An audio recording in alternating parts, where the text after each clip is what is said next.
Meta just got caught in a billion-dollar book heist. But this isn't some spy thriller. We're talking about 80 terabytes of pirated books allegedly used to train their AI. Let's unpack how one of tech's biggest giants might have turned to torrent sites to fuel their 65 billion AI project, and why authors are fuming.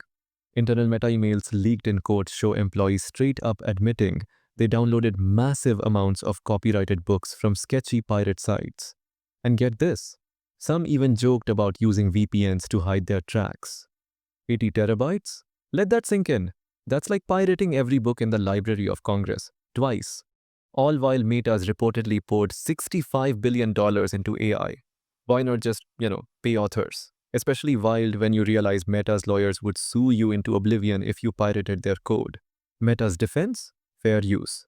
But here's the problem. Fair use usually protects critics, teachers, researchers, not multi-billion-dollar AI models built to profit. It's like claiming you sampled a Beatles song, then used it to make your own hit track. Authors aren't buying it, and neither are the courts apparently. Now, some folks are saying, but authors like Rowling are already rich. Here's the thing. If Meta can rip off bestsellers, what happens to indie writers? This isn't about one author.